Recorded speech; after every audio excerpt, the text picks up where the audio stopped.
Hey everybody, listen up. I got mega huge news. Meat Eater Live is heading back out on the road. That's right. Join me and the crew. Clay Newcomb, Cal, Yanni, Spencer's going to be there. Phil the engineer's going to be there. Meat Eater Live headed back out. Now, when you get every ticket, okay? Every ticket you buy, you get a signed copy of our new Meat Eater Outdoor Cookbook. This tour is celebrating the release of the book.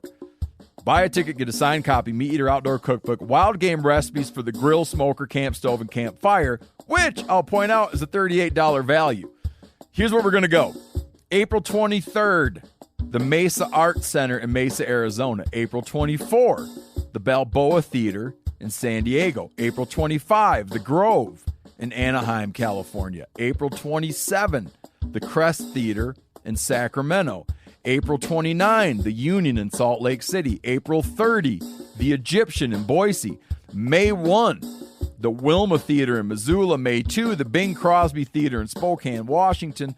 May 4, Revolution Hall in Portland, Oregon. And May 5, the last day of the tour, Pantages Theater in Tacoma, Washington. For tickets and more information, visit the events page at themeateater.com.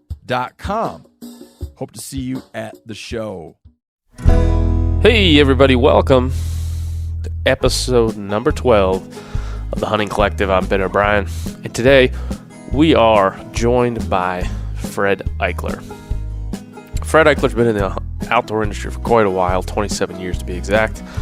He's an outfitter, he's a TV show host, he's a writer, a photographer, a man of many talents, and not only that, man, he is a fun dude to hang around with. And I had the pleasure of turkey hunting at Full Draw Outfitters near Aguilar, Colorado, where he's based, at the base of the Spanish Peaks, a beautiful range that runs through that part of the world. And to say that his properties and ranches are impressive would be an understatement. And the place he lives, the lifestyle he lives, his family is impressive. And I enjoyed hanging out with him. And we killed a turkey on Saturday. A cool story, which you'll hear about. And we went on what he calls a game drive.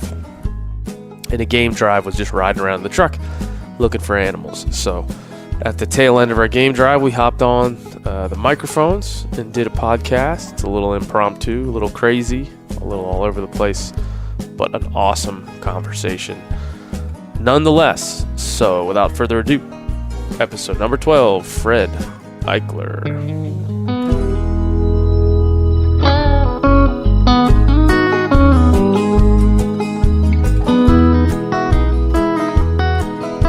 Oh, we're good. We're live.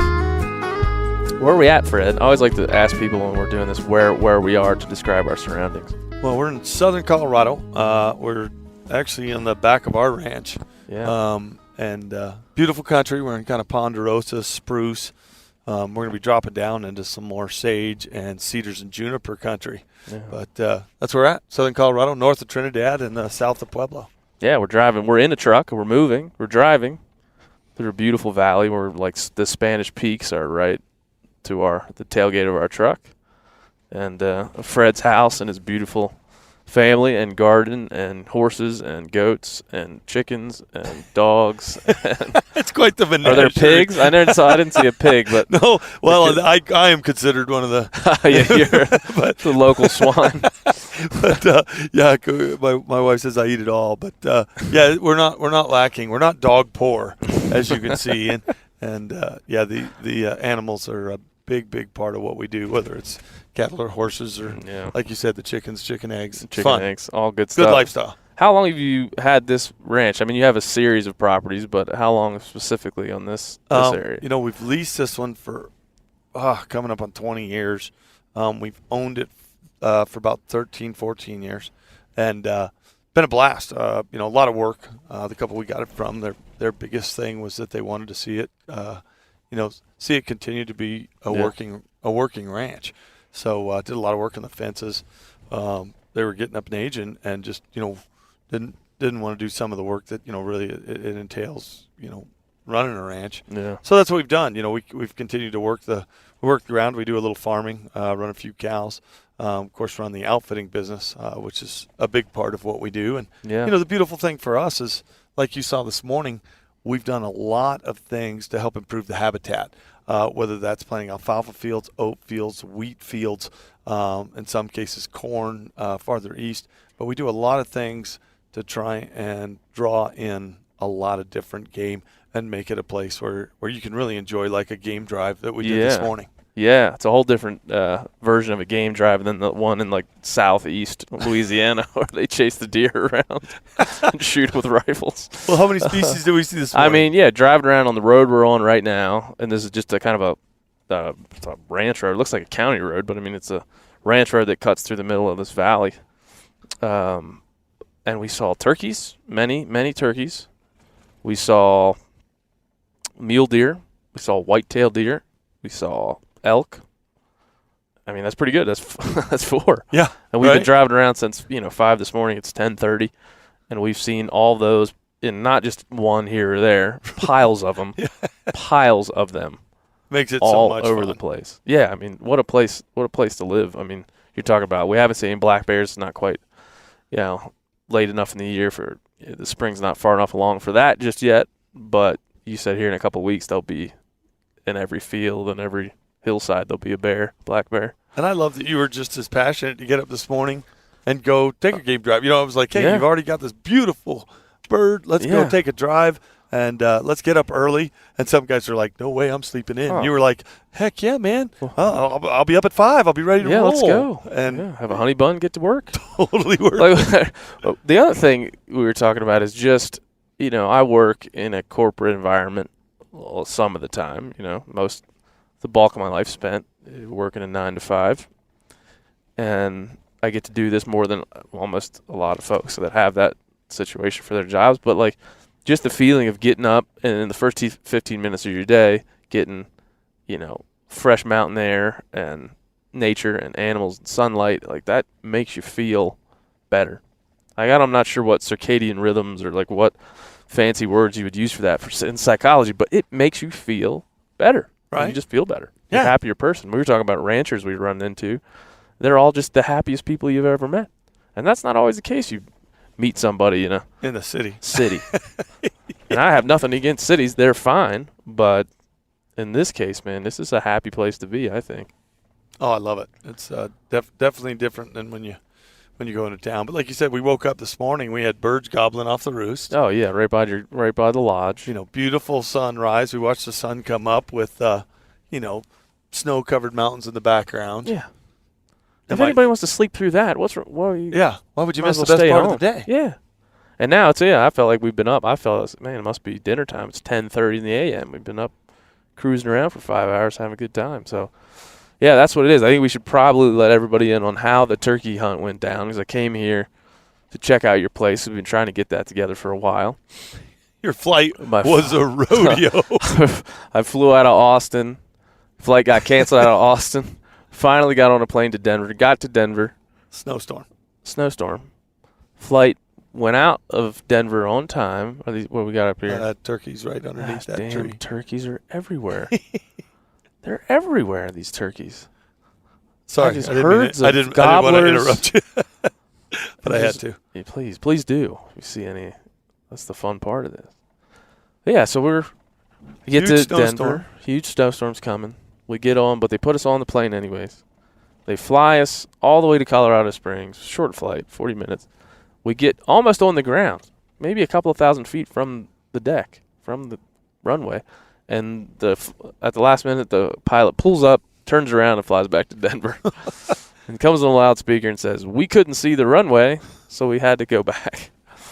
And we're going to go back and refuel, and we'll see if we can try it again. I thought, well, that sounds safe.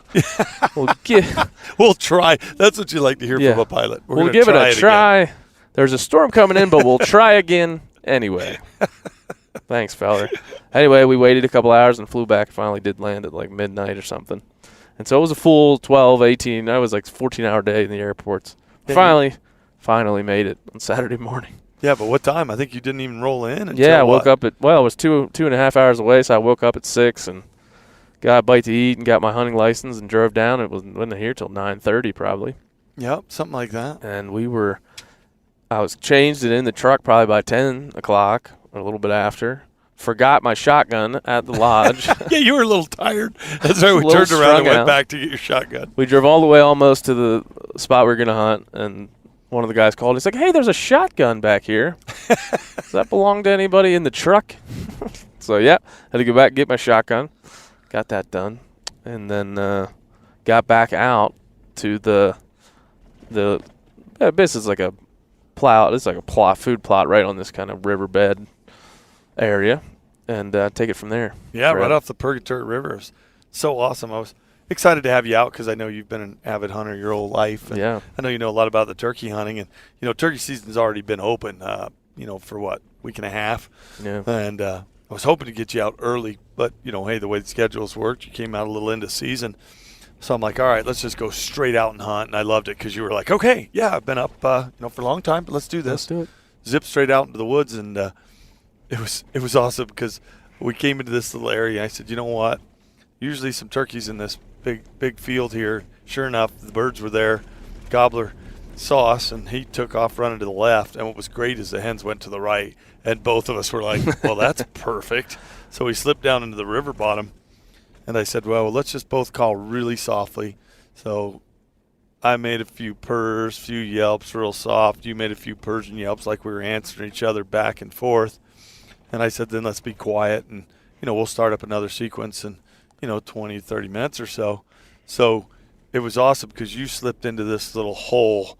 And that's my biggest concern. And you can tell if somebody's got experience turkey hunting right away, right? Yeah. If they get themselves in a position where even if a bird's close, they can't move. And you crawled into this little blowdown, and it was awesome because I had just one of those little cheapo, handheld little cameras because I thought, man, this would be kind of cool if I could video it because I like watching it and sharing it with my fans. It's like, hey, let's check out a hunt. So I sit down about 20, 30 yards away from you, and what was really cool was we had got done with our sequence. We're sitting there. The sun had just come out. It had been snowing a little bit early, and the sun had just broken through the clouds, and both of us heard this raven just, out there, just, making a racket, and both of us were intently listening for a shot gobble. Thought surely they will be a shot gobble off this raven, and, crow out there making a ruckus. Ravens are a lot bigger, and their sound carries even more, and I thought surely we'll hear a gobble. Nothing. So I'm sitting there, and I'm waiting, and I'm looking over your way, and I can see you kind of scanning slowly. And all of a sudden, I catch this nice gobbler, probably a 3.5-year-old bird, walking in from the left, and he is doing the super sneak. Was it not the crazy? Like, he was like a bobcat. I've never seen, not only, turkey, I've seen turkey sneak, but I've never seen a turkey as deliberately pick his foot up and put it down, like where it totally mattered where both of his feet were. Oh, he didn't want to step on a leaf. Yeah. Anything. And a comfortable turkey will come in and be like looking around, maybe putt a little bit. Yeah. Boop, boop, maybe hear drumming. Around. Yeah. Drumming, spitting, excited. He was the most. He's like, I'm going to check this out. Maybe there's a lady over here. Maybe there isn't. But I'm not going to let anybody know what I'm up to. Oh, yeah. We've had a few turkeys missed. He was full on bobcat mode.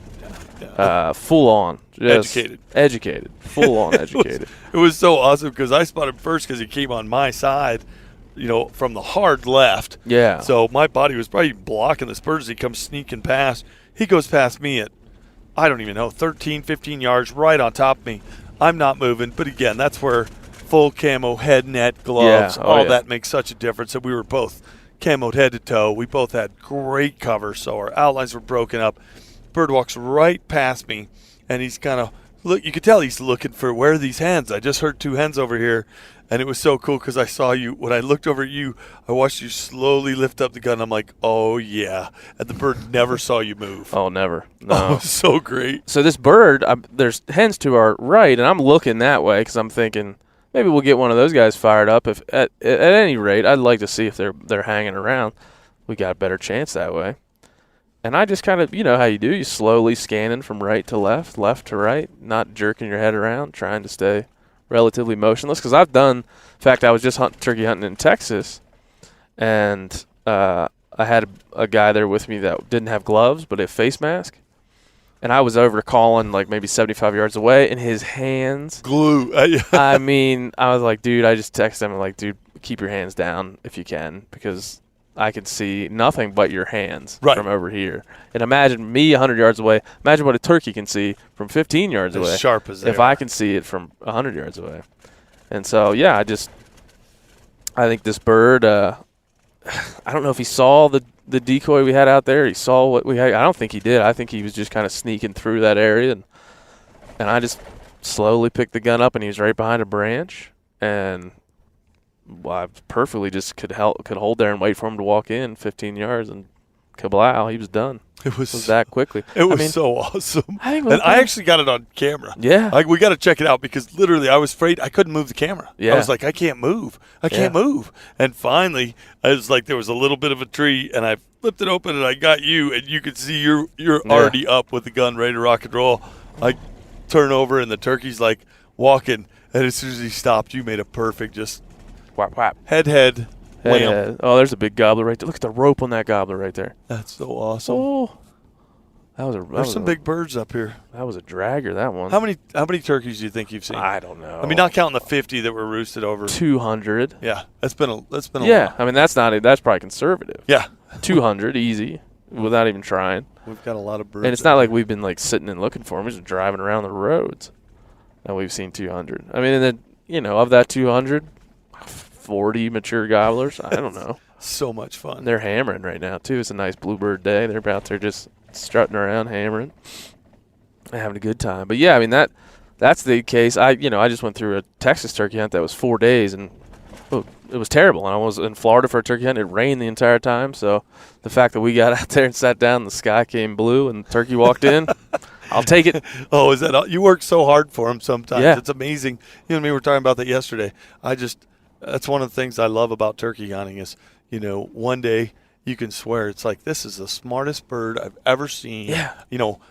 Days go by, you can't call one in. They're not reacting to calls. They're not doing, what they're supposed to do. And then the next day, boom. Yeah. Bird walks right sometimes same turkey. Yeah. Same crazy. exact turkey. Yeah. Yeah, that's what we were saying on another podcast just about how sometimes they seem like the dumbest thing. Somebody said it looked like a Roomba, a puffed up Roomba, just not knowing what to do.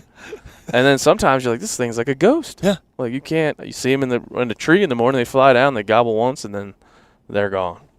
But in this case, you take what you can get, especially I love eating turkeys, so I generally don't get into like, is he a 2-year-old or a 3-year-old? Like, does he have a rope and spurs? Okay, perfect. It's a turkey. And a face. I'll shoot him in the face. I'm after a turkey. Take the rest home. That's how it's nice to have that just in the back of my mind, because we were talking. My wife loves to buy the chicken. We don't buy red meat at all from the store, but she still wants white meat, which I respect. I don't tell her to only eat red meat. She wants white meat, so every once in a while she'll buy chicken, and I've been trying to cut that down. And so quail, doves, turkeys, but turkeys the easiest way to get that done to mitigate the chicken buying situation for the meat, not the eggs. I love it. Oh, yeah. So you're working it out. You're adding all the white meat to the household. Yeah, right I'm trying now. to. That's yeah, awesome. That's turkey number 3 this year, so that should Good be enough directive. to last us a while. Yeah. It's a good reason to be out hunting at least. So good too. And it's good for you. And I think really people are starting to get educated to that. Yeah. Like how much healthier it is to eat wild game. Yeah. And then I would say one thing that we haven't even talked about since we've been riding around the truck, but I always want to talk to you about a bunch of things. But you've been living, this out hunting lifestyle for how many years would you say? I mean, your whole life probably, in the industry. My dad got me hunting when I was a kid, but I started off as a young kid working in archery shop and bear archery, and then when I was 21, I started managing an archery shop in Fort Collins, Colorado, which is northern Colorado. Yeah, and I've been in the archery industry and hunting industry since then. Just been very fortunate. A lot of people ask me, how'd you get in the hunting industry? And I'm like, man, you know what? A lot of it was right place, right time. Really cool. I'm passionate about hunting. I've always been an outdoor communicator. And by that, I mean, if somebody showed a little interest in hunting, I'm like, well, come on with me. Come on over, yeah. You want to shoot a bow or a rifle, or, you want to go shoot a handgun? Well, let's go. Trying to, just like anything you're passionate about, you want to Antelope. There's another species. Nice. Antelope on the right. Is that 5? Yeah. Yeah, I think that is 5 species now. You're right. Whitetail, mule deer, elk, turkey. Now, is that the big antelope. five? Well, I'm not really in on the nomenclature. That's the big five. We're calling that I'm the in with big-ass that. Colorado five. I like it. Big five. Colorado big five. Elk, muleys, whitetail, turkeys, antelope. I like it.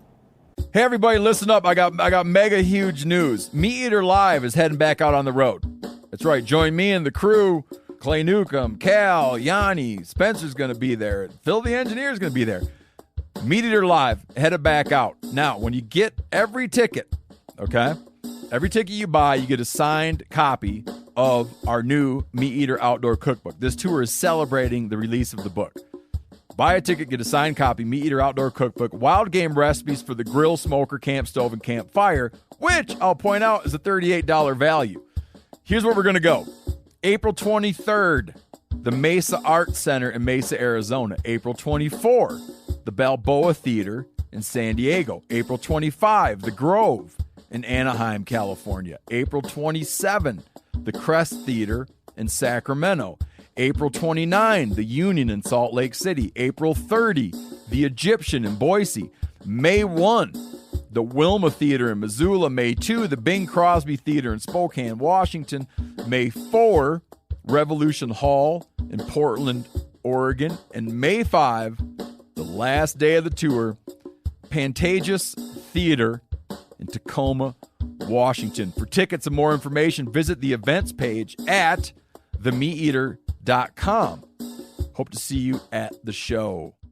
Sorry, continue. No. But I've always been passionate about it. And, when Easton asked me to, do the Easton bow hunting show, it was awesome. And then Predator Nation, a lot of people in the industry would come out here hunting with us and see that I was a pretty avid predator hunter, selling furs and things like that. Yeah. So, yeah, I've been fortunate, man. I've been in the industry a long time, started an outfitting business. I think it's the 26th year, something like that I've been guiding clients. And I absolutely love it because it's people that are passionate about the same things I'm passionate about. Damn right. And I love it. I mean, you get to meet some great people. And really, I mean, I think it would be hard to just randomly pick any sport and just be able to make the statement that 99% of those people are just great people. Yeah.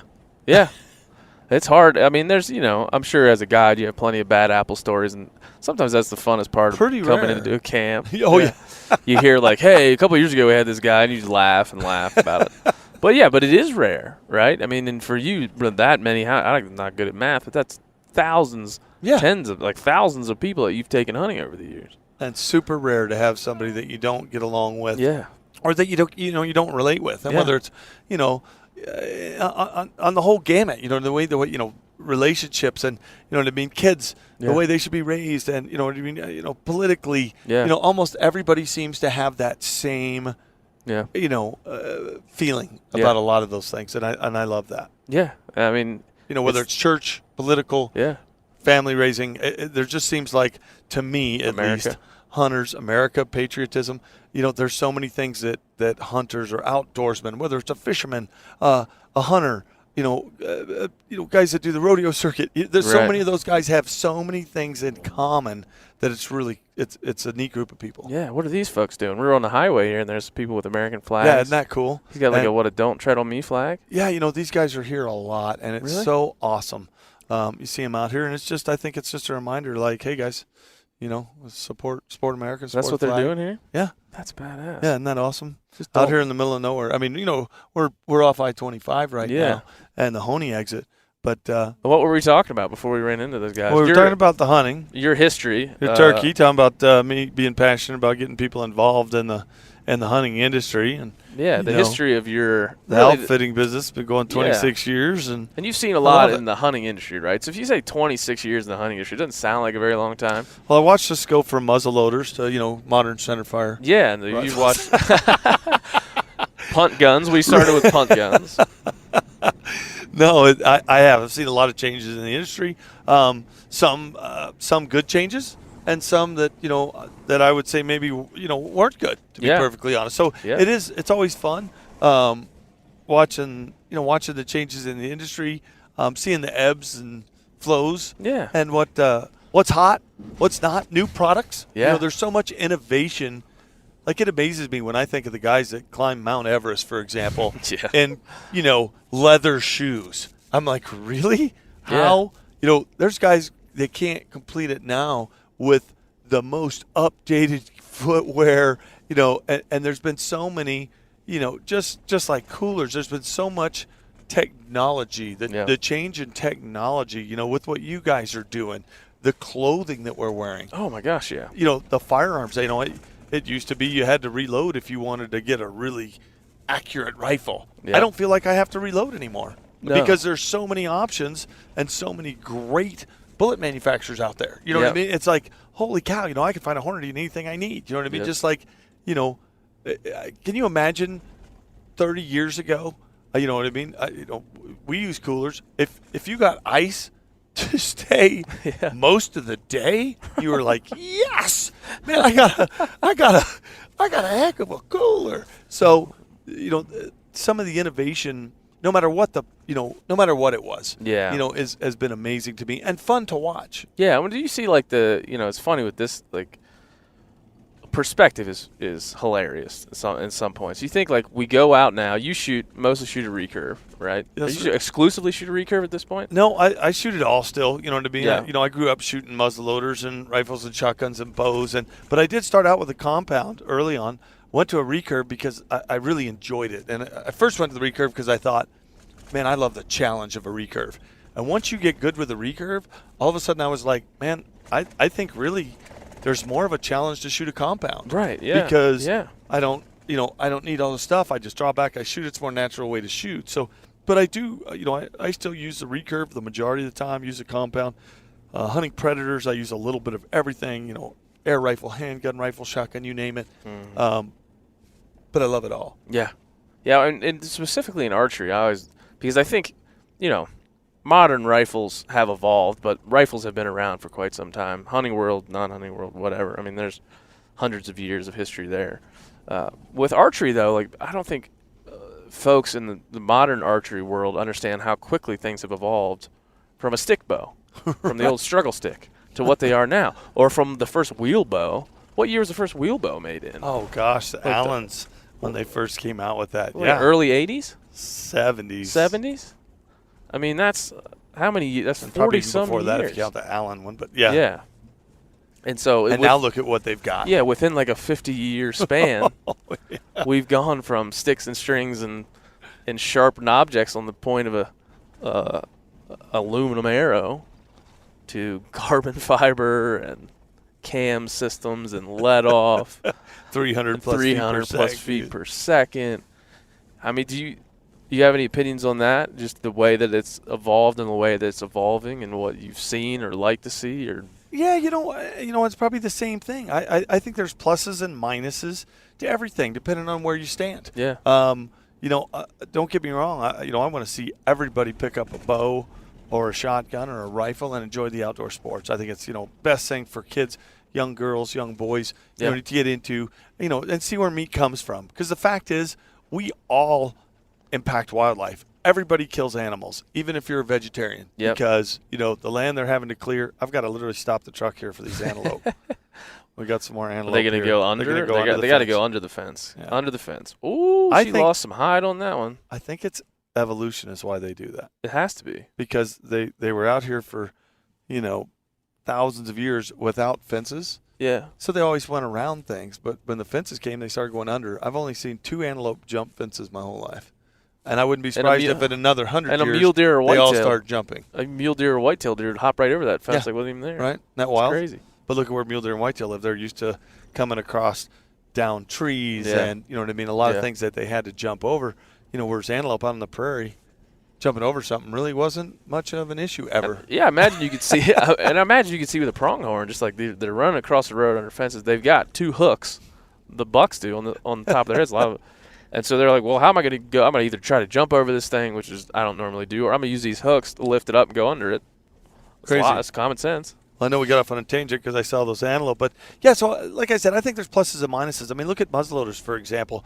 Just to pick out an example, archery's changed a lot. I mean, I shoot a traditional bow, but holy cow, do I take advantage of the new carbon fibers, You know what I mean? Yeah. And you know, some of the new technology, you know, and my Hoyt recurve, you're dang right I do. You know what I mean? I love it. You know what I mean? The riser, there's all kinds of, you know, the machines that are cranking out some of these bows now. Even the custom bowyers are using new products that are making those bows faster. Compounds faster than they've ever been. Yeah. Muzzleloaders. I grew up shooting, you know, a percussion and flintlock muzzleloaders. They didn't have an inline. Right. They come out with inlines now, and these guys are shooting those 300, 400 yards as accurate as a centerfire rifle. So even though I like the technology, at the same time, sometimes I go, you know, I'm glad we have certain seasons that are set up for more primitive, you know, weapons for those guys that choose to do that. Right. You it's know, all about having that option and the ability to. Right. You know, flintlock. There's such a big difference between a flintlock and an old, you know what I mean, hammer percussion, as opposed to an inline, as opposed to a longbow recurve, as opposed to a compound. You know, there's just big changes. Yeah. When we were talking about the other day, like you know, appreciating the experience and all the things. You're a man who hunts a recurve all the time. You surely appreciate struggle, like, and wouldn't do it without the struggle at some level. If like it was easy, our turkey hunt was easy, but it wasn't easy because we locked that turkey in a cage and let him out and then shot him. It was easy because the circumstance allowed it to. We got lucky. He split off from the hens. Yeah. And you know, you say that though, but here's the thing, and I do think you know, it was awesome, a quick turkey hunt. Had we been inexperienced turkey hunters, had either of us moved too much? Oh, yeah. Like your buddy that didn't have gloves on. Had we had full camo, full face mask, had you not been an experienced hunter that turned his head super, super slow to the left, you know, that bird would have caught us and taken off. And maybe neither of us would have even seen it. So the fact that we were brushed in super good, you know, you see what I'm saying? Yeah, it's funny. I think there's some little things that as you gain experience, you get more lucky. Let's put it that way. And I would say there's a coyote hunter out of Texas named Wyman Menzer. And him and I mean, he has a book of coyote kills from 1970 on, and it's probably 300 pages long. And he recorded every coyote he ever killed. And that guy taught me all kinds of stuff about where to sit, and how to be and how to move and how to look, sit in the shade, don't ever sit in the sun, point this direction, move this way, move that way, just about hunting coyotes. And then you apply that to every type of, you know, sit and shoot hunting scenario, and all of a sudden you're able to do what we were able to do.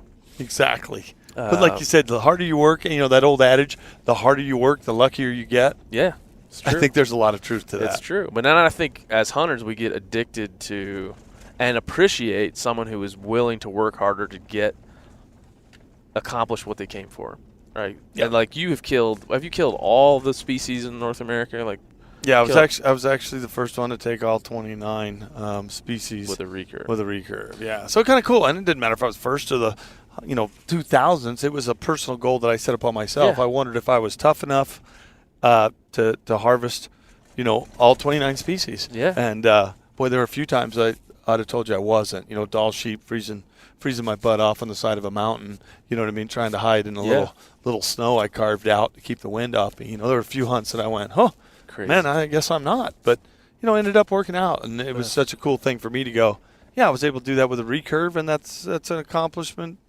You know, it's really cool. And as you know, it's not necessarily about the animal that you harvested. It's about the people, the places. Yeah. You know, and I love that. Like, you showed me a picture the other day. And it was so cool because you were actually talking about New Zealand. Yeah. And here's something, don't get a big head now, but I noticed little things like this. You didn't show me, most people would show a picture of a dead animal. Yeah. And here's something that I noticed. You didn't show me a picture of the animal you shot.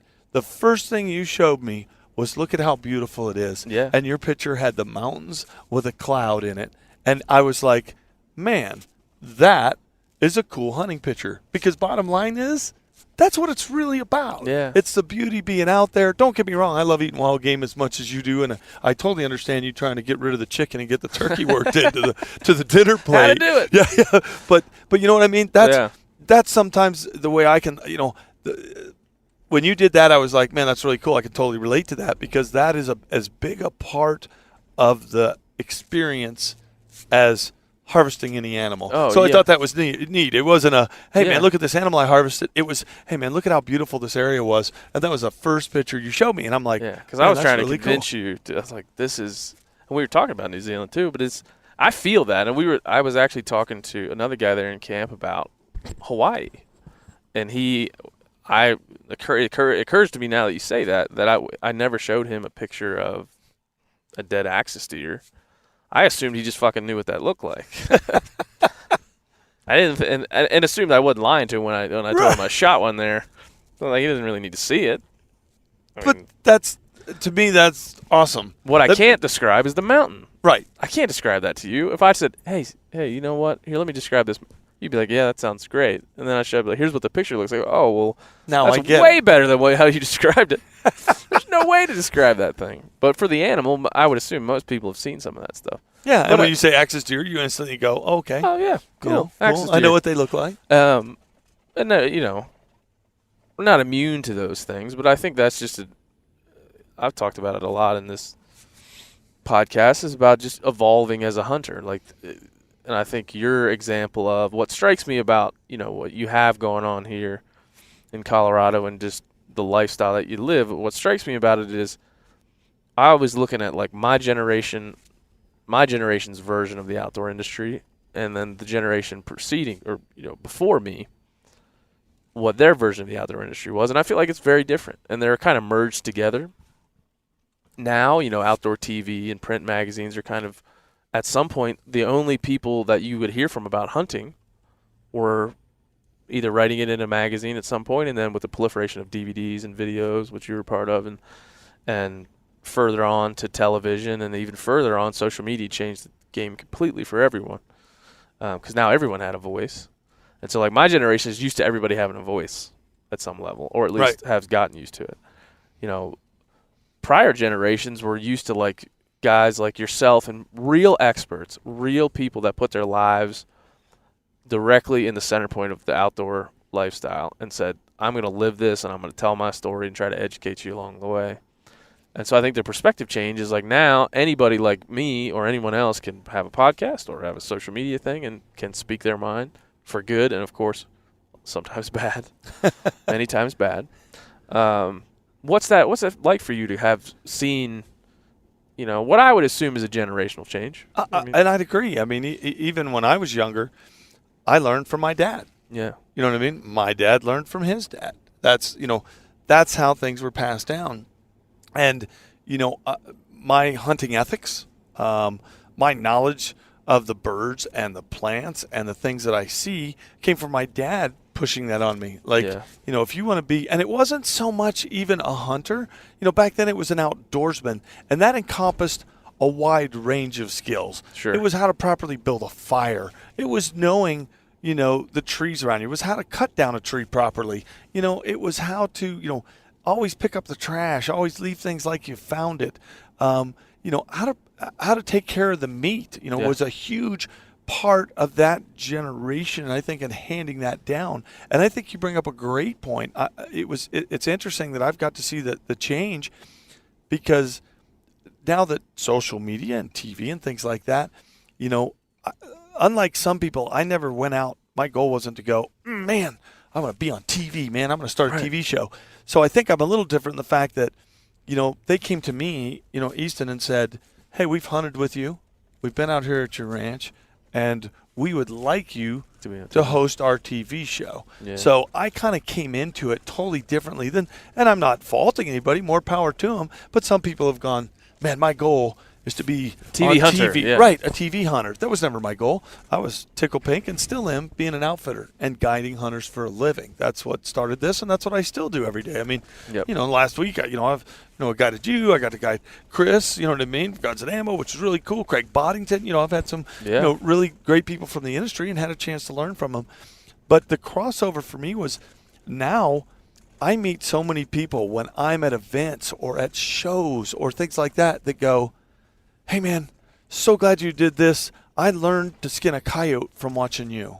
Yeah. Or I learned to hang a tree stand from watching you do it. Or I learned how to care, which is even more important to me, really. If you are lucky enough to harvest an animal, man, I learned how important it is to peel the skin off an antelope quickly and get it in cooler so it doesn't taste like crap. Do you know what I mean? So, so that experience is good from the beginning, from education, safety, going out, maybe getting lucky enough to harvest an animal, but all the way, that whole field to table movement to me is really it's a great movement, because it really is. It's the experience from going out in the field hunting all the way to eating that meal and having a good experience all the way through. Yeah, absolutely. If at the end of that you put it in your mouth and you're like, all right, that tastes like crap. Yep. My dog won't eat it. It stinks on the plate. It stunk up the house when I cooked it. Well, then that's a bad experience. But it's been interesting to me because I think, sadly, a lot of people, and I say that because we're getting farther and farther removed from farm ranch communities. Sure. A lot of people,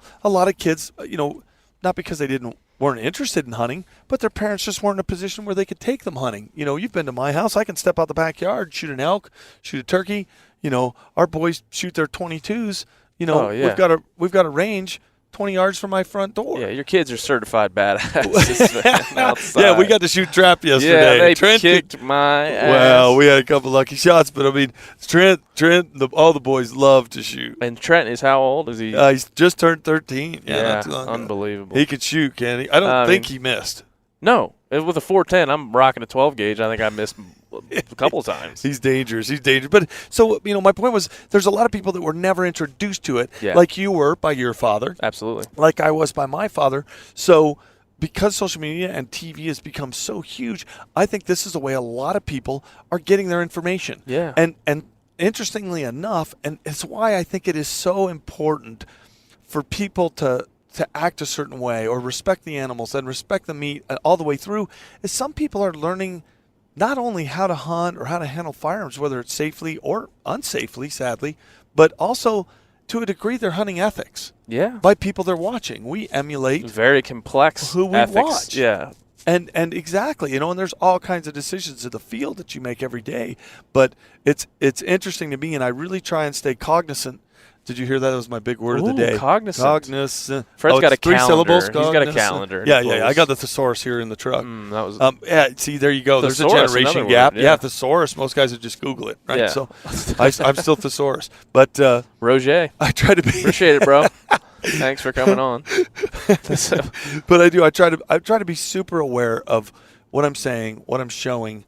Because I realize that there may be a young person, their whole introduction to hunting or the outdoors may be what they see me doing. So I try and be very cognizant of that. Well, I'm glad you brought that up, because what I've seen, I've had this podcast for this will be episode number 12. So not long, 3-4 months. But during that time, there was a report released, one, that the hunting license sales went down from 2011 to 2016, from 14 million to 11 million. Not good. No. If hunting was a business, stock be falling. And at the same time, you look at the demographics in that 11 million, it skews to 55 and older. I can't remember the percentage, like 40% of those folks are 65 and older. And that's going to leave a giant gap when that 55 and older generation goes away and is no longer able to hunt. There's going to be a giant gap for a couple of decades where that 11 million is going to go way down. And what's been happening, thank the Lord this has been happening, at least for hunting's sake and for our sake, is that a lot of people have been listening to things like this or watching your shows, and like you said, picking up on not only that hunting is cool and fulfilling and makes your life better, healthy eating, right? They be getting excited about that point, but then also learning from the people that they see what it means to do it, what the stewardship and responsibility really is. And I firmly believe that there's a new generation of hunters right now that are 25 to 45 that are doing it for the first time, that were not taught by their fathers. Yes, sir. I agree. And so what's that allow us? That allows us a whole new generation of people that we can retrain or train again, just like our fathers told us, or we can retrain them on a new way or a generationally appropriate way of hunting. And they can then pass that down to their children. So in some ways we've shifted the center point of hunting from only the father to son or father to daughter or mother to, the patrimonial piece. Shift that to here's a new generation of people. That guy's got a Yeti jug on his. Yeah. Oh, Is that cool? that guy's a badass. That's my neighbor like over that there, guy. Daryl. Old Daryl. Shout out to Daryl. Yeah. Anyway, I think that a more generationally appropriate hunter, not only for the people that are just now going hunting for the first time because they heard you, or they heard Steve Ranella, or they saw Lee or Tiffany, or they saw Remy Warren, or whoever, or heard Joe Rogan's podcast. They're now Just glassing. We're talking about that. We're covering that. You gotta check that out. We're covering All right, that. go ahead. I did not know that. And I'm very upset that I didn't know that. I felt very badly about that. But anyway, generationally, I think we'll have a group of hunters that are now going to change a little bit of the way it's done. And we'll still have the father to son. I'll pass down to my son what I know, but we'll be able to kind of reshape it a little bit, which all the more important for what you do and to be saying what you're saying, like the ethics matter, the moralities matter, the way you approach it matters. That's huge because there's people listening to this. I've got emails from them. I could read 30 of them to you right now that said, I listened to your podcast. I'm going to start hunting for the first time. I appreciate your approach. And here I go, off to the races in this awesome, ridiculously complicated thing. So it's great, man. And I think there really is. I think, 20 years from now, they'll look back on this period of time as like the time where the demographics of hunting began to change for the better in a good way because of social media. That's what I think. I like it. Maybe I'm wrong. Let's talk about just glassing for a second before I forget to talk about it. Because we were driving on the same road we're driving on right now back to your lodge on this East Ranch, and I brought up Joe Rogan's podcast. Actually, you brought up what a good guy Joe Rogan was. Yeah, and I said that's really cool because I've never personally met Joe Rogan, and my comment was, man, he's funny, seems like a really nice guy, and you actually threw a shout out and said, man, Fred, he's a really good just person. told some and that to great, me says everything you need to stories of things he's done that no one would know about that I don't really need to retell, but like just reasons he's good things he's done. An Let's awesome just leave it at human that. being. Yeah. And you said, oh yeah, I know all about that because of that just glassing business. He played it. He played a video of me when you're hunting mule deer. Yeah, I got all these calls all of a sudden, and that tells you, Joe Rogan's following. But I had a bunch of guys, contacting me, and they're like, man, you're on Joe Rogan's podcast. I'm like, what? And they're like, honestly, you got to check it out. It's so awesome. They used actually a clip of your moose, and you were doing your normal. I grew up hunting public land, so when I shoot anything, I get pretty jacked. And it's embarrassing sometimes when you watch yourself on video. Yeah. You ever watch yourself on video and gone, man, I thought I sounded so much better every than that. time. Oh, yeah. Man, I'm loud. In fact, I don't watch myself I didn't on video realize my anymore. nose was that giant. And my eyes, I look like, I got to take a nap. Yeah. I look a little weird. I didn't realize my eyes were so close together. I probably got to get special made binoculars. So it's, it's funny, the things that it's hard to watch yourself. But they were like, you got to check it out. You're on there with a moose. And one of the guys has got the hashtag just glassing, and they're wearing a just glassing shirt, and it's because of something you said.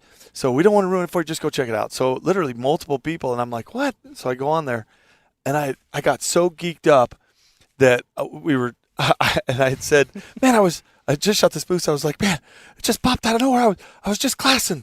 I was just glassing, and here's this moose, and they picked up on that and ran with it. Oh, and it was pretty funny. It started a whole movement on, just glassing with Joe Rogan. So it was really. It's a full-on hashtag. Yeah. I hashtag the shit out of just glassing. No way. Oh, yeah. I got to hashtag that more. You got to get some royalties out of this. I know, what the heck. Just glassing is funny. something that a lot of people say.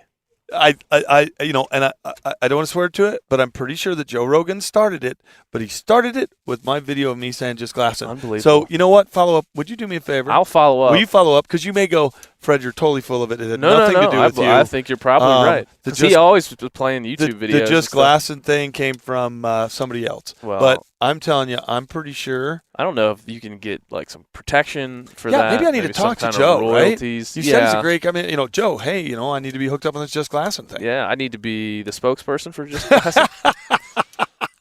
I love it. I'm just a glassing fool. Yeah. I just want people to know now. I'll be able to promote this podcast based on the fact that I can be like the origin story. You got to check it out. Just glassing. All right. You got to read it. And I loved hearing that Joe's a good guy. That's really cool. I think, fantastic. You know, and some of the stories you said, and I won't repeat them, but just, you know, we were talking about this the other day. You can sometimes tell if somebody's a really, truly good person if they do something kind, good, whatever it is, and they don't seek recognition for it. They do it behind the scenes. And some of the stories that you actually told, and I know you weren't expecting me to bring this up, but some of the stories you told about Joe and doing things behind the scenes really made me go, that's awesome. Yeah. Really, really cool. Really cool. So it's nice to hear, you know, there's so many great people in this industry. And for me, it's nice to know that Joe's not just, you know what I mean, an outdoor communicator, but that he's a good guy too. No, and powerful for our world and our people and what we do, for sure. And like you said, I mean, it goes back just to the people that you're with. I mean, you come down here and you have people from all over the country that come to sleep in the same building as you and follow you around the woods and do a pretty complex, emotionally, you know, you're pretty famous for your. Well, I always call myself just that lucky redneck. Gets to do what he loves to do, right? So it's, you know, I've been really fortunate to be able to do what I absolutely love to do. And my wife commonly says, she goes, you know, we don't have an easy life, but we have a blessed life because we, you know, she works hard, and so do I. But we love. You wouldn't want it to be love easy. It. Where's she going? Is she coming? She's right here, by the way. She may be checking on the calves right now. Oh, okay. So we had a cow that had twins, and you know, it was pulling the mom down a little bit, so we've been kind of helping them out. Checking them out. Yeah. Are we going to go ride around some more? Yeah, I'm going to go show you the top of this ridge. So Let's you golden? Go. I'm golden. Right. Does she want to go with us? I don't know. Let me check with the boss. Pull up and ask her. We can have see. It's the view from up there is. Yeah, that's what I want to see. Yeah. You need to. We need to take a picture of you up there. View. Yeah, and we can post it up so if people can see that I'm not just full on. We've taken That's pretty awesome. I'm doing a podcast right now. We're still rocking this thing. Ben's got it down. You want to hop in the truck? You want to go for the ride? Bring it. All right. We got the better really looking the boss, and the boss. The boss. The boss is in the truck now. The boss. Yeah. That way we'll.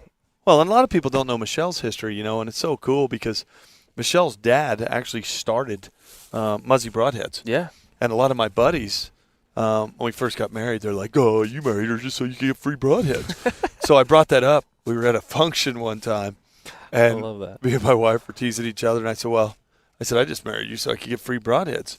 And my wife, without missing a beat, she looks at me and she goes, "Well, that's okay, because I just married you so I could go on free hunts." And I went, "Wait a minute, let me think about this. I maybe go through $500 in free broadheads a year, but I promise you my wife goes through about 80,000 in guided elk, mule deer, whitetail deer, mountain lion, turkey, bear." You see what I'm saying? So she kind of won out on that deal, right? Yeah, she definitely won out. I know. We got to open this gate. I'll get it. Oh, the boss says she's got it. No, she's good. We got it? Yeah. I'll be happy to just let Michele take over for me, and you guys could podcast together. I tell her sometimes, "Hey, I really want to take you out for a ride," and it's just because I want to go check cows and I don't want to get out and get the gate. So it's beautiful. I'll drive, and she'll get all the gates. Well, she's tough now. She helps when it's branding. It doesn't matter what we're doing. The garden she grows is ridiculously huge. Well, yeah, I mean, and she cans hundreds and hundreds of quarts. Well, you've had her jelly. I had her jelly this morning. She grows the grapes, then she makes jelly out of the grapes she grew. Yeah. She has 9 beehives. We get a ton of honey every year. We eat almost everything we eat. We either harvested or she grew, because she literally is like a pioneer woman. I joke around all the time, but I'm like, she could have been born 100 years ago, and she would have been just fine. Yeah. I was there today. I saw. And that's why when we were talking, this might be kosher to say or not, but I was there today, and I was like, man, you know, I've followed Fred for, you know, a lot of my life and watched what he did. But then recently, you know, I've been following Michele more because I'm more oh, thanks. I'm as interested or more interested in beekeeping and gardening, because hunting I've done, like, I'm not crested and I'm not the best at it, but I've done, it's like just a craft that I do. And as far as like how to grow, I want to grow in other ways. So I'm like, there's a person that's gardening. Right. So skip Fred. I'm going to watch Michele. Yeah, I've been watching Michele a lot more. You know, like, no offense. No, and you know what's cool is she really does enjoy the heck out of teaching people to can, how to grow, how to do the bees. Prime example. She said, go out and get some fresh milk She goes, milk one of the cows for me. So I ran it in the chute, and we're milking it. She goes, because I want to make farmer's cheese. And I'm like, what? Do what? Like, when I think cheese, I think Colby. Yeah. Or Swiss. You know what I mean? I'm like, cheese sticks. Yeah, pepper jack, right? like it in a Subway stick. sandwich. I'm like, Yeah, whatever. So she's like, go milk the, look at all the geese out there. Some geese and ducks. Kind of cool. All kinds of ducks. Buffs, buffalo heads. Little buffalo head. Nice. We got some mud ducks, or as I call them, I call them mud ducks, but coots, gallinules. Kind of cool. Geese. But she literally makes cheese out of this fresh cow milk, and it was delicious. Unreal. Yeah. She's just got all these skills, and she learned that from her mother. I'm like, that's really cool. That's generational handled down. But how many women today do you think it'd be like if you handed, if you said, hey, go out and milk the cow, and handed them a jug of fresh, warm cow milk, would they know, oh, geez, I'm going to whip out some cheese here? We should. Yeah, I mean, not just women, men. Me. Oh, yeah. Me. I'm saying. Me. Yeah, I learned from her all the time. No, I could definitely tell you how to, set your spam filter on your Outlook for your email.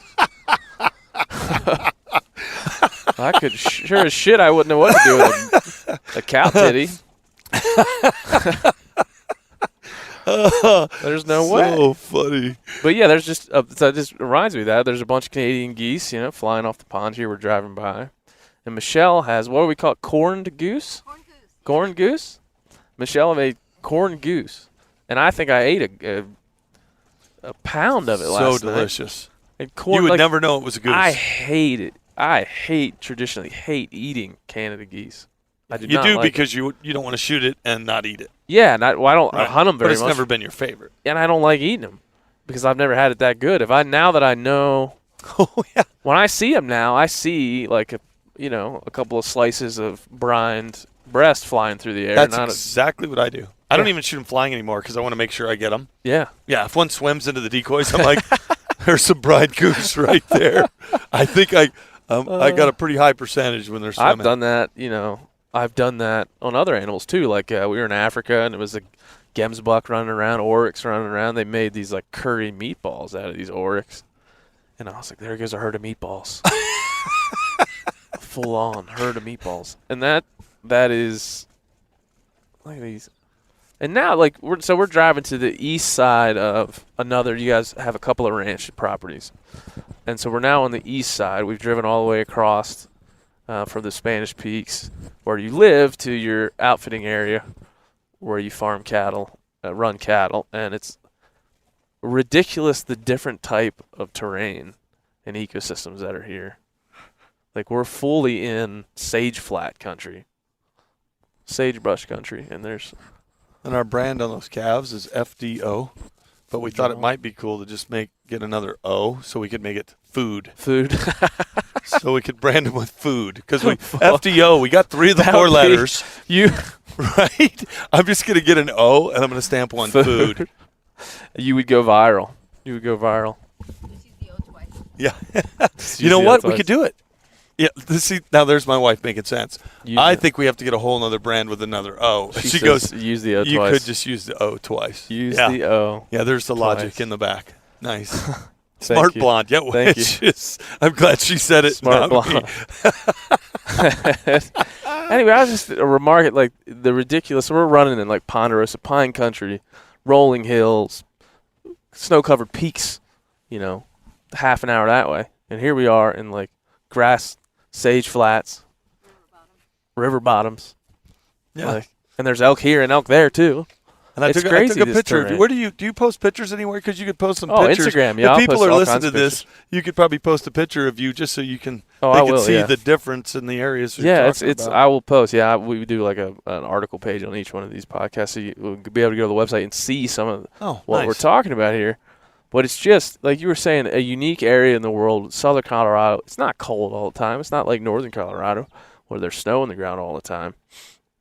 And we're on the edge of 3 totally different ecosystems. Yeah, I mean, you're just in this myriad of myriad. There's another good one. Oh, myriad. I'm trying to use big words. What was the last one you used? I can't even remember. I don't Contiguous, maybe? I'm sure it wasn't over 3 syllables. No. You're getting, you throw 3 or 4 in there. You're good. Do this for an hour. Yeah, and then it just remarks to me that this type of country is diverse, and the biodiversity of the animals and everything, plants that are here just shows. It's crazy, and it's awesome. That is cool. I'd move here if I could. You should. Yeah, we were talking about that. I'm gonna tell if my wife is listening. Let's get it done. It's a cool part of Colorado. I mean, everybody loves, the states that they live in, and we think Colorado is one of our favorites, just because, especially down here in southern Colorado, you don't have a lot of the crowds, you don't have a lot of the people. Yeah. There's still really good deals on on property as opposed to the rest of the state. But it's unique. You still have that really small town feel. For sure. How many people live? What's the closest town to where we are right now? Trinidad. Trinidad, and that's you said. So where we live, we're about a little over 30 minutes to the closest gas station. What was that little town we drove through with the high school, though? That was Honey. Honey? Yeah, the little town of Honey. How many people live in Honey? Like 100? I don't know. No, I think it's a few more. Well, probably not a lot, but they've got a high school. There's not a 7-Eleven or a gas station there. No. You know what I mean? There was a a grocery post store. office. You got to go to Trinidad. I saw a post office. But it's great high school, cool little town, and it's basically a farm ranch community. Yeah, man. Yeah, it goes back to. You noticed that I'm talking to my wife now, sitting in the back seat. No, we drove by Daryl, our neighbor, and of course Ben picks out. Boom! He's like, "Hey, he's got a Yeti on that, on his quad." Good for him, and he mounted it on his. He mounted the Yeti jug on his quad there. Yeah, he would. That's a legit move by a guy pretty like cool. that. He's really out there doing it. I could probably get some street cred if you swung by and I was like, "Hey, this is Ben Yeti, from yeah. Yeti." Yeah, you know what I Yeah, mean. If send you him said, back "Hey, over. here's a little discount card or something," I probably he would dig that. I'll give. Yeah, let's do that. That'd be That's awesome. done. Easy. Sweet. On That's the way not out, bad. we're gonna go do that. We'll set him up. I'll put him right in. Nice. But yeah, I mean, this country's crazy. The difference between this and there's not a lot of places. We were talking about New Zealand. That's one of the places that is so diverse that you couldn't hardly understand. But this is for the states. I mean, this is a pretty strikingly diverse country, which is why people come to Full Draw Outfitters and hunt about 6 different species. Another gate. Another gay. I built this H brace this last summer, and it's still holding, so that's good. So you're in. One of the things that struck me is your son Trent. So I think we should talk about Trent for a while because Trent is awesome. Thank you. He's just awesome.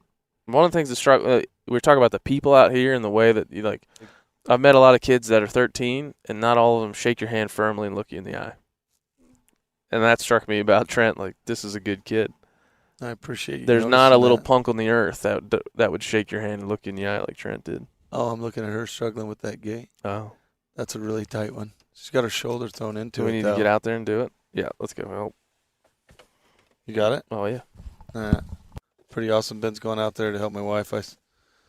I built this H brace over one of our corners, and I kind of strung it pretty tight because they always seem to loosen up quite a bit. But this one's still pretty tight. She's got it with Ben's help. Open the pickle jar and hand it to somebody, and then they just twist it the rest of the way. Yeah. Similar to that. Yeah, and you always say I loosened it up for you. Yeah, there's no that's problem. the standard. Happy to loosen that up for you. Happy to do it. So you can see this big ridge up here. We're actually going to drive on top of that. Yeah. And we'll be able to see over a lot of country here, which is just beautiful. It's just real beautiful pretty country. yeah. And we've got whitetail, mule deer, antelope, elk, bear, and turkey out here. But I think a lot of it's because, some great waterfowl. Yeah, we saw some cockbirds. Yeah, you saw some pheasants the other day. Quail, you said? Blue quail? Yeah, scale quail. Yeah, scale. Get out of here. Yeah. Yeah, That's so it's kind of crazy. unique for the bird hunting because we've actually shot ducks, geese, pheasant, and scale quail all within like a 200, 300-yard radius. So, what do you contribute to that? Do you know much about the history of this land? The confluence of a bunch of there's been mountain ranges? pheasants along this for a long time. The birds, there's just not a lot of water here. Yeah. So the birds are attracted to any water, you know what I mean, on the edge of kind of a couple flyways. So if they see water, they're going to drop in there. Yeah. But there's a lot of ag in this country. There's a lot of these guys growing corn. I mean, we grow alfalfa mostly. That's the main crop that we grow to sell. But and we use it for our cows and our horses as well. But there's just a ton of ag in this area, so it attracts everything. Yeah. You know, if you've got the food, odds are you're going to have the animals. Yeah, you have the animals. You have the animals. It's crazy. It's crazy. In this country, I mean, I won't be able to describe it. We'll take some pictures for everybody to see, but it's fantastic. Yeah, we've definitely changed from what we were in this morning. Oh, it's arid. To where we're at right now. Yeah, it's arid. And we've dropped about 2,000 feet in elevation. And what'd you say the So Spanish? I live at 7,000 feet. The Spanish peaks that are out in front of my place are 13,000 and a little over 13,000. And then out here, I think we're about 5,000, aren't we? About out here, so well, good. Totally different. Well, I figured to close this particular show out, I'm going to let Michele ask you a few questions. I'm going to give her the headphones, let her close the show out. Oh boy, my wife's going to interview me? Interview my husband. I want to know all the things about you that you haven't told me. Oh, honey, you know everything. You know why there's a lot of women archaeologists, right? Oh, don't even go there. Because women love digging up old stuff. That's terrible. And no offense to any archaeologists out there. Yeah. Yeah, the views up here are absolutely amazing. We were actually on the other side the other day when you can see where the fire was. I think it burned 5,000 acres on the neighbor's ranch over there. But we absolutely love living out here and just feel so blessed to be able to do what we do. And, the whole thing, the farming, the ranching. Like Fred said, I love gardening, love getting my hands in the dirt.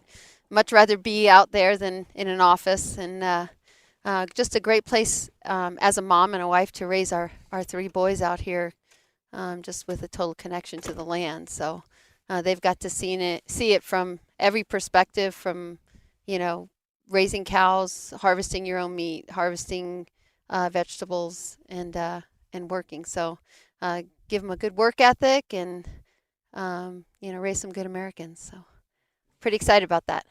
Hey, thanks for joining us. Yeah, thanks, Ben, for coming out and hanging out with us. It was awesome. All right, if you're curious in a hunt, Ben said, you can give them your skinny. So check us out on folderoutfitters.com. There we go. You can email us or call us. And we've got a fan page on Fred Eichler fan page on Facebook, also Instagram and Twitter. And then check out, of course, all of our YouTube clips. We'll be putting up some recipes, some awesome recipes, wild game recipes, and have a bunch of skinning tips and a lot of fun hunting clips. So, and check out the Just Glass and see if I was totally full of it or not. See if I started that trend. So you're going to have to check with Ben on that. Just Glass and babe, that was you. Peace. All right, out. That's it. Yeah, it's over. Episode number 12 in the books. Thank you, Fred Eichler, Michele Eichler, the Eichler family, for hosting me in Colorado. It was a great time. A weekend cut short, unfortunately, by events involving Yeti and the NRA.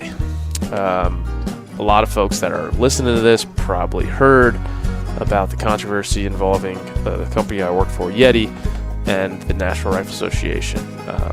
There was a lot of things said over the last few days about Yeti as a company, but I think the bottom line is the people at Yeti are good. The people at Yeti believe in hunting. They believe in the Second Amendment. They believe in all the right things, and they support conservation, not only in theory, but in actuality with dollars and time. And I can tell you from having been there for over 3 years that this is a company that cares, and a company that I believe deserves your business and the consideration of conservation and all the work that they do. So I won't say much more to get into the weeds of it. It's not really worth it. I hope that we can get past the controversy with the NRA, and I hope we can get on to bigger and better things. And hopefully by episode number 13, we won't remember this little bump in the road that is this little controversy. So in the meantime, head over to huntingcollective.com for all the past podcasts, articles, and videos relating to the past podcasts, and everything you want to hear from the Hunting Collective. We'll be back next week with another awesome guest. We're headed to Lanai, Hawaii, with Joe Rogan, Cam Haynes, Adam Greentree, Rebby Warren, Shane Dorian, John Dudley, and more. So hopefully we'll check back in with one of those folks, or all of them, or just me. Who knows? We'll see how it plays out. But we'll be in Hawaii. See you next time. Bye-bye.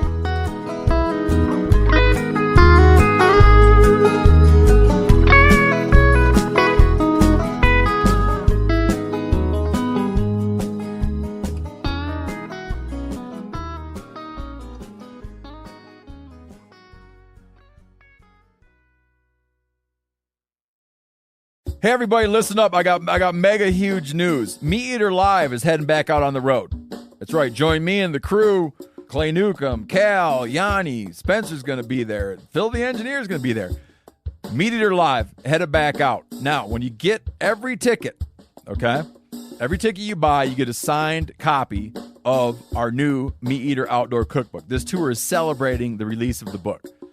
Buy a ticket, get a signed copy, Meat Eater Outdoor Cookbook, wild game recipes for the grill, smoker, camp stove, and campfire, which I'll point out is a $38 value. Here's where we're going to go. April 23rd, the Mesa Art Center in Mesa, Arizona. April 24, the Balboa Theater in San Diego. April 25, the Grove in Anaheim, California. April 27, the Crest Theater in Sacramento. April 29, the Union in Salt Lake City. April 30, the Egyptian in Boise. May 1, the Wilma Theater in Missoula. May 2, the Bing Crosby Theater in Spokane, Washington. May 4, Revolution Hall in Portland, Oregon. And May 5, the last day of the tour, Pantages Theater in Tacoma, Washington. For tickets and more information, visit the events page at themeateater.com.